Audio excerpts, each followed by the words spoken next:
Isaac Corwin had just finished demonstrating the emergency oxygen release valve on Deck 12 when he stubbed his toe on the corner of a steel crate. Not just a little bump, either. He hit it so hard his boot folded, and the noise echoed off the hangar bay walls with a dull, sickening thud. He exhaled sharply and grabbed the edge of the crate for balance. "Isaac, you all right?" asked Commander Norell, pausing halfway through her inspection of the cargo manifest. Isaac straightened up, giving the crate a sidewise glare. "Yeah, just caught the edge weird, no big deal." From across the platform, 3 alien students stood frozen. They were part of the interspecies exchange program from the Kryari Institute, observing human engineering protocols for their final thesis. Each of them wore long segmented tunics and had translucent skin that shimmered like oil on water. They had no visible mouths, but their tone-based language translated through the small floating orb that hovered beside Isaac's ear. The orb chirped, then translated the thought from the tallest of the 3, Velik. "You experienced trauma, significant. Why are you still upright?" Isaac waved it off and limped toward the storage bench. "It's just a toe, probably bruised, happens all the time." Velik turned to the others. The orb translated the silence between them as analytical consensus. "He did not even vocalize distress," said the second student, Thren. "Is this a human trait?" "Pain response is inconsistent," added the third, Nala. "Observation required." "I'm right here, you know," Isaac muttered, unlacing his boot. The moment he peeled it off, he hissed. His sock was already turning a deep purple at the tip, and the swelling was visible through the fabric. Commander Norell crouched beside him. "That looks worse than just a stub. Go get it checked out. I've got 2 more crates to seal and the intake valves." She cut him off. "I'll finish those. Go." Isaac sighed and got to his feet, biting back another grimace. "Fine. I'll swing by medbay." Velik motioned to the others. "We accompany." Isaac blinked. "To the infirmary?" "For observation." He rubbed his temple. "Suit yourselves." The walk to medbay took longer than usual. Every step sent a dull spike from his foot up through his calf. He clenched his jaw and kept a steady pace, refusing to limp more than necessary. The alien students hovered half a pace behind him, silent but visibly attentive. The orb buzzed and translated constantly. "He is continuing locomotion despite clear injury. Does he not fear further damage?" Isaac glanced back. "I can hear you." "We apologize," said Niala. "We are fascinated." Inside medbay, Nurse Lara glanced up from her screen. "What happened?" Isaac pointed to his foot. "Crate versus toe. Crate won." She motioned to the exam chair. "Let's take a look." He eased down and lifted his leg onto the support. Lara removed the sock carefully. Her hands paused. "That's definitely not just bruised," she said. "I'll need to run an imaging scan. Could be fractured." "Wonderful," Isaac muttered. The Kryari students leaned close to observe. Velik made a low-pitched hum, triggering the orb. "His toe is blackened. This is consistent with severe tissue damage." "It's not black, it's just really dark purple," Isaac said. "Contusion, probably." Lara rolled the imaging unit over. "Let's not guess. Hold still." The scanner passed over his foot with a soft whir. A few seconds later, the screen displayed a clear image of the small bones in his foot. The 4th toe showed a distinct break across the proximal phalanx. "There it is," Lara said. "Fracture confirmed." Isaac let his head fall back against the chair. "Great. That's going to be a solid 6 weeks of hobbling." "Could be less, if you stay off it and wear the boot," she said. "I'll fit you for one now." Velik leaned closer. 6 Earth weeks? That is prolonged." "Yeah, bones take time," Isaac replied. "Especially the little ones. You can't really do much except immobilize and let them heal." Nawala tilted its head. "Your skeletal system is fragile, but self-repairing without external regeneration?" "More or less," Lara replied, strapping a temporary stabilizer around his foot. "We don't regrow limbs, but bones will fuse if aligned properly. Fascinating, Thren said. You continue ambulation knowing the structure was compromised. Isaac groaned. I didn't know it was broken until now. I thought it was just bruised. But now that you know, you will cease usage? I'll try, Isaac said. I still have a shift tomorrow. Lara handed him the orthopedic boot. Not if I file this report to the commander. You're grounded until further notice. Seriously? She'll back me up. You know she will. Bellic's orb buzzed again. Your social structure permits override of personal autonomy in favor of collective health? Basically, Isaac said, strapping on the boot. You work with a team, you don't drag them down by being stubborn. The students fell silent, processing. Over the next few days, they followed him everywhere. Cafeteria, engineering deck, even the rec bay, where he reluctantly sat out his usual treadmill session and instead did upper body resistance training while seated. You adapt, Valak observed on the third day, despite decreased mobility. Isaac looked up from the resistance band. What'd you expect me to do, sit in a corner and mope? Neala observed the boot. The device prevents motion but is not integrated. Primitive. It works, Isaac said. No need to over-engineer something that's just supposed to keep you from making it worse. Thren leaned closer. Your species accepts discomfort to preserve autonomy. You continue exercise with pain. Pain's manageable, not running marathons, just keeping active. Bellic lowered his tone. You did not flinch when the scan revealed the break. I was annoyed, not surprised. Annoyed? It means frustrated. I hate being benched. The students exchanged glances. 1 week in, the swelling had faded, but the bruising remained. Regular checkups showed the bone aligning correctly. Lara cleared him for light duties, provided he avoided full weight-bearing tasks. On his first return to the hangar, he found the students already waiting. You returned to the site of injury, Naala said. Yeah, gotta finish what I started. Velek gestured toward the crate. You do not fear recurrence? Sure I do, Isaac said, but I'm not walking around terrified of every corner. You just try to be careful. Thren paused. Your species' behavior presents contradictions. You acknowledge risk, yet pursue action. Isaac adjusted his support crutch and walked toward the valve console. You can't avoid every hazard. You learn, adapt, move on. By the second week, Lara authorized him to ditch the boot while inside his quarters and during seated tasks. The fracture was healing on schedule, and he'd regained some flexibility, though the toe remained tender. The students noted every milestone. Pain response was present. Pain response was present, but not debilitating. Neala added, observation, despite biological limitations, human Isaac integrates injury into daily function without psychological decompensation. Isaac laughed when he overheard that. You're saying I'm not having a breakdown? That's your baseline? We expected more distress, Velek said. In our physiology, similar trauma would result in immobilization and chemical sedation. Well, we get cranky, but life doesn't stop because of a broken toe. At the end of the third week, Lara cleared him to walk short distances without the boot. He limped slightly, but the pain had dulled to a manageable throb. You're healing well, she said. Just don't overdo it. I'll behave. Velek approached after the appointment.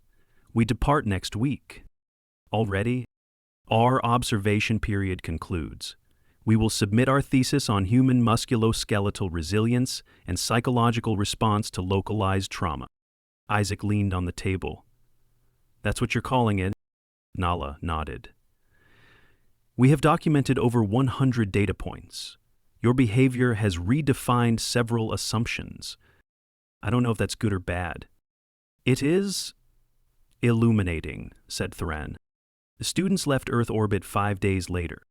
2 months passed, the fracture fully healed, the pain disappeared, and Isaac returned to full duty. He didn't think much about the aliens after that, until a package arrived through the interspecies diplomatic courier. Inside was a slim data slate and a translated abstract of a thesis titled Observed Human Response to Digital Phalanx, a case study in cognitive dissonance and pain suppression. At the bottom was a message from Velik. Your species walks on broken bones and calls it no big deal. We have no adequate translation for this behavior. Isaac set the slate down and shook his head with a grin. Still think I'm the normal one in that story, he muttered, then walked out of the room, carefully avoiding the crate. The Kryari students returned exactly 52 Earth days later, unannounced. Isaac was in the middle of a minor systems recalibration on the hydrothermal vent recycler when the hangar bay doors hissed open and the trio glided in, flanked by a silent logistics aide from Central Coordination. They wore upgraded observational tunics, now embedded with shifting heat maps and neural fluctuation ribbons. The floating orb had been replaced with a sleeker, matte black version that moved more fluidly, tracking speakers without delay. Isaac looked up from the exposed vent console, one hand still inside the access panel. "You're back?" Velik drifted forward. "We submitted our thesis. It was received with considerable interest." Nawala added, "The Defense Board requested further empirical input." Thren scanned the recycler. "We have chosen to observe you again." Isaac blinked. "Because of the toe?" "Because of the contradiction," Velik said. "The board believes you exhibit a unique physiological disregard for injury that may represent a broader human pattern." "I didn't disregard anything," Isaac said. "I followed protocol, got treatment, healed up." "You used the injured limb for 36 hours before immobilization," Nayla replied. "That remains statistically anomalous." Isaac stood up from the console, brushing dust from his coveralls. "Fine, observe away. Just don't touch anything. This recycler's got a pressure issue." Thren moved closer to the vent intake. "What happens if the pressure exceeds tolerance?" "Steam eruption, flash scald, not great for skin integrity." Nawala glanced at Velik. "And yet you do not wear dermal shielding." Isaac tapped the back of his glove. "Temperature rated. I stay clear of the active cone." Velik's gaze lingered. "We will record full environmental parameters." 3 hours later, the students had not moved. They documented every torque Isaac applied, adjusted their visuals to track his joint strain angles, and asked questions that ranged from useful to borderline philosophical. "Does your species ever repair injuries purely through mental effort?" Thren asked as Isaac tightened the final intake ring. "No. Minds don't weld bones. You want healing, you need biology and time." Nala hovered closer. "Your musculoskeletal system lacks regenerative redundancy. How do you ensure continuity?" "We don't," Isaac said. "We compensate. Braces, surgery, sometimes prosthetics." Velik's orb clicked. "You persist in flawed form?" Isaac closed the access panel and stood up straight. "We work with what we've got." Later that cycle, at the low-gravity diagnostics lab, Lara was calibrating the kinetics platform when Isaac walked in, with the Kryari trailing behind him like specters at a funeral. "You brought them here too?" she asked. "They followed me," Isaac said. "I'm not even doing anything exciting. We were informed this facility records full-body motion and applied strain," Velik said. "We wish to evaluate his post-recovery gait." Lara crossed her arms. "You could have requested a copy of his file from Central Medical." "We prefer live data," Thren said. Isaac stepped onto the diagnostics pad with a sigh. The platform lit up, projecting a full skeletal overlay above him. As he walked, the hologram followed, mapping pressure distribution from heel strike to toe off across both feet. Nayla leaned toward Lara. "The fourth distal phalanx shows altered flexion." "Scar tissue," she said. "Common in partial fractures, doesn't impact function." "Is this permanent?" "Not necessarily. Depends on remodeling over time. Could normalize. Or not." Isaac stopped walking. "I'm right here. You can ask me." "We are aware," Velik replied. "But you are subject and variable. I'm also sendent, which is precisely why your behavior is so perplexing." Lara tapped through the scan results. "His stride's stable, no compensation patterns, he's fine." "Define fine," Thren said. "Functional, mobile, unimpaired by previous injury. The orb hovered between them. Then we must observe new injury. Isaac stepped off the platform. Absolutely not. Nala tilted its head. We observe, we do not induce. Well, good, because I'm not breaking another toe for science. Overnight, they reviewed the scan data in the observation lab.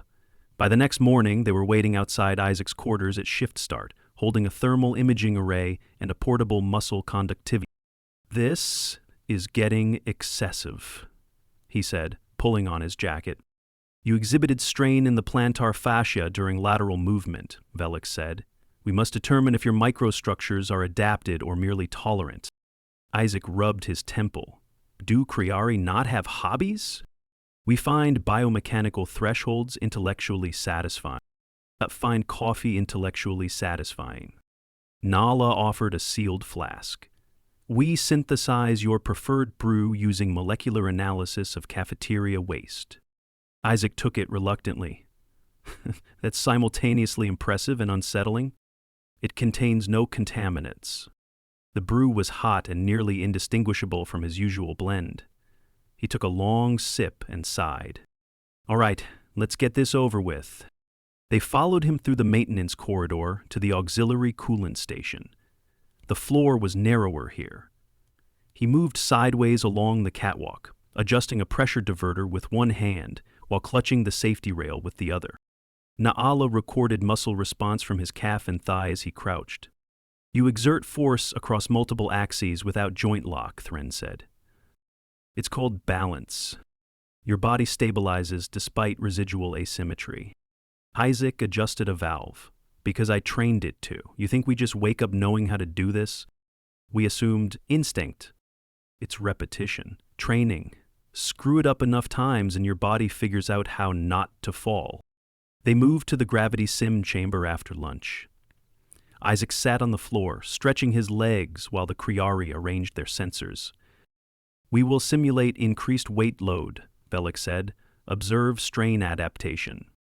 Fine. Just don't crank it up all at once. We will increase in 4.5 increments. Isaac stretched his arms. I'll tell you when something feels off. The chamber's pressure shifted subtly. Isaac stood up and paced in slow, careful steps, the workout mat compressing under his feet. The fourth toe of his right foot flexed minimally with each step. Nyala adjusted the probe. Muscle contraction remains within baseline. Good, Isaac said. Means I'm not compensating. Do you experience discomfort? More like awareness. Velik tilted the scanner. Awareness of vulnerability, of history. The memory's still there. Later, as the chamber cycled back to normal gravity, the Kryari asked to examine his footwear. You want my boot? We require full analysis of your daily protective systems. He handed it over. The orb scanned the tread, arch support, and lateral compression zones. You reinforce the structure externally, Thren observed. Isaac leaned against the wall. That's why they're boots and not sandals. You lack internal reinforcement, Nala said. Tendons and ligaments are internal, not adjustable, which is why we build shoes. Back in the diagnostics lab that evening, Lara reviewed their collected data. You've logged over 6,000 data points, she said. It is insufficient, Velik replied. He remains anomalous. Isaac slouched in the chair. Maybe I'm just average and your expectations are skewed. This is our concern, Nyala said. If this behavior is standard, your species displays a unique tolerance for biomechanical disruption. Or we're just stubborn. Stubbornness cannot explain cellular repair rates. No, but it explains why we keep walking on things we probably shouldn't. Lara raised a brow. You didn't walk on it after I booted you. I said probably. The Kryari conferred quietly while Isaac massaged his calf. You flex the injured limb even when idle, Thren said. Prevents stiffness. Scar tissue needs motion to remodel. Intentional microtrauma? Controlled strain encourages realignment. Velik recorded the statement. You induce damage to reduce damage. Isaac nodded. Welcome to physical therapy. The Kryari paused, then activated their orb. We request access to your rehabilitation protocols, Velik said. You want my PT logs? We wish to simulate them. Isaac chuckled. You're going to break your own toes now? No, Velik said. We will model your behavior for theoretical application. 2 days later, they returned with a full-scale simulation of Isaac's recovery, mapped across varying species anatomies. Several models failed immediately under stress. One spontaneously dislocated a limb during simulated crouching. You built a virtual limping simulator? Correct, Thren said. None successfully replicated your function post-fracture. Because you're not accounting for adaptation over time?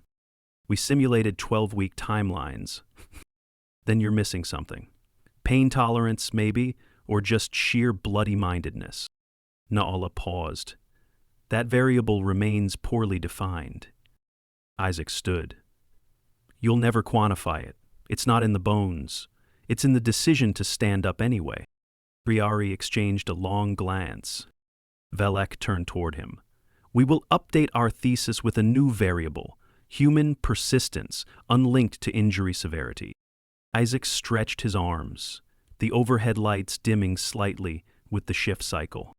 Call it whatever you want, he said, but next time you want to study something, maybe don't wait until I break something first. We will consider proactive observation, Naala said. Thren looked at him.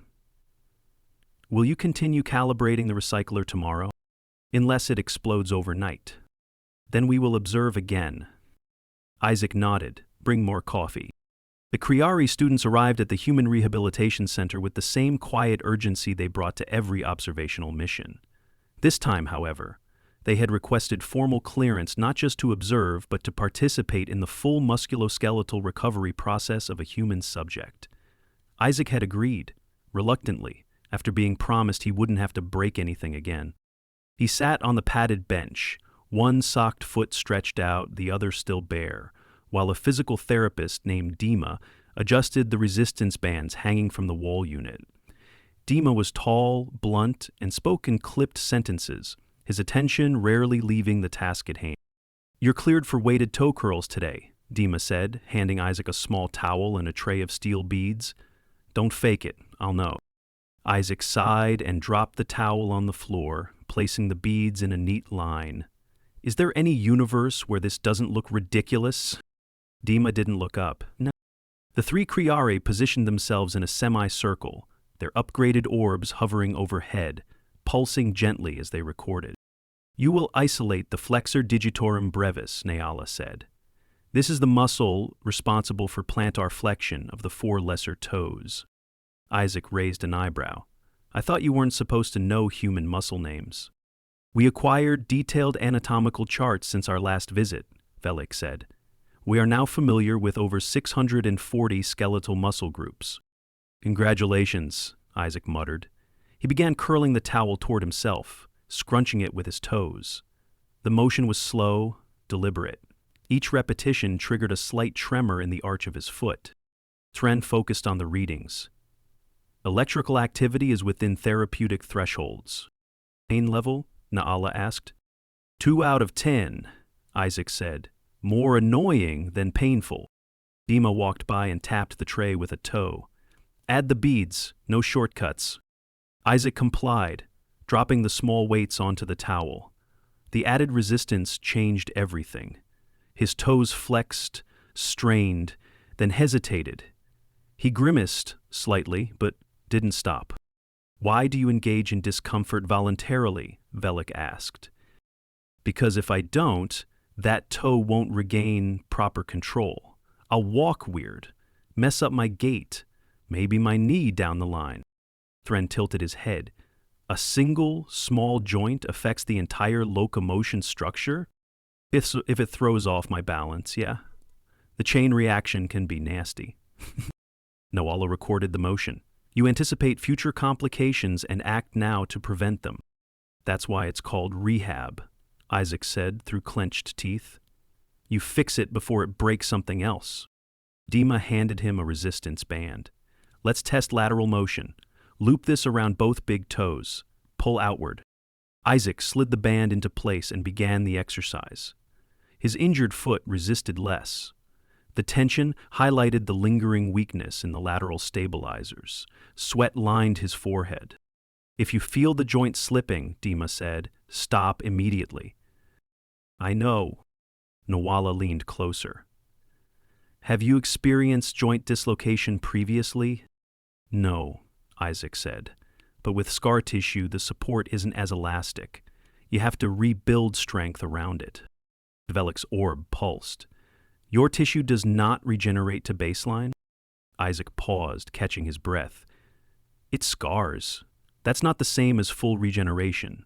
Scar tissue is more fibrous, less elastic. It holds, but it's not perfect. Thren reviewed the scan. So, despite cellular repair, functionality is partially compromised. Which is why we do this, Dima said, nodding toward the band.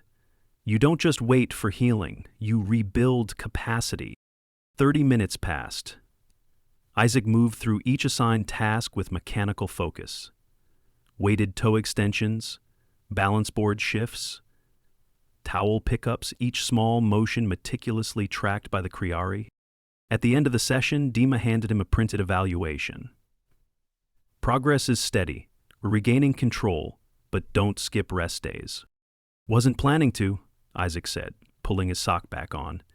He stood slowly, rolling his foot once on the mat to test the flexibility.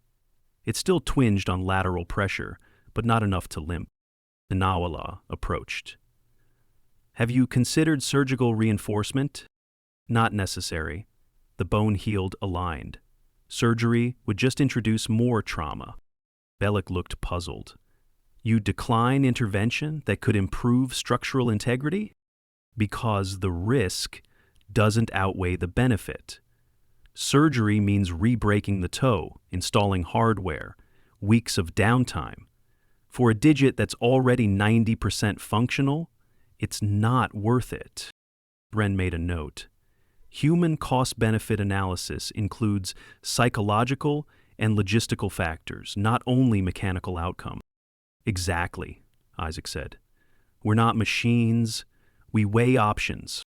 As he left the rehab center, the Kryari followed silently, their orbs dimmed in low-power mode. Outside, the corridor was quiet.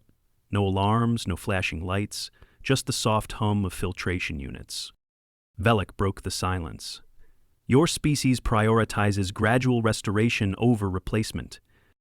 We want to keep what's ours if we can, Isaac said, even if it's flawed. Naoma hesitated. This behavior implies value in imperfection. Isaac glanced at them. We call it character. They continued walking toward the main junction. A passing technician nodded at Isaac, then did a double take at the trio following him like ceremonial guards. He offered no comment. When they reached the observation lab, the students filed in and began syncing their data. Isaac leaned against the doorframe, watching as their orbs projected overlapping heat maps, pressure graphs, and muscle response timelines. You gathered a lot of info for one toe, he said. More than we expected, Thren replied. Your recovery process reveals complex behavioral layering. Nala shifted a projection into view. We recorded over 400 unique neuromuscular adjustments across the sessions. Most were subconscious, Velik added. Your body compensates even before you are aware. Muscle memory, Isaac said. You train the system until it runs on autopilot. You consider this adaptive or evolutionary? Both, Isaac said. We evolve, but we also teach ourselves how to get better. The Kryari paused. Their orbs stopped recording. The lab fell silent except for the soft whir of the projection fans. Thren turned toward him. Your thesis is complete. Isaac raised an eyebrow. What thesis? The one we have compiled based on your recovery. Naala handed him a small data crystal. We titled it, Resilience and Restoration, a Human Model of Functional Persistence. Isaac took it, turning it over in his hand. Catchy. It will be submitted to the Central Bioadaptation Archive, Velik said. With your consent. Isaac nodded. You've got it. Nala looked at him one last time. You restructured your body post-trauma, without external augmentation. That was not expected. We just call it getting better. The three Kryari powered down their orbs and filed out of the lab, their posture more relaxed now, almost contemplative. Isaac stood alone for a moment, the data crystal still in his hand. He thought about the weight of it not physically, but what it represented. A fractured toe, a few weeks of limping, and somehow he'd become a case study in alien academia. He pocketed the crystal, winced slightly as he tested his foot again, then walked off down the corridor, no limp, no hesitation. Behind him, the last orb blinked once, then quietly shut down.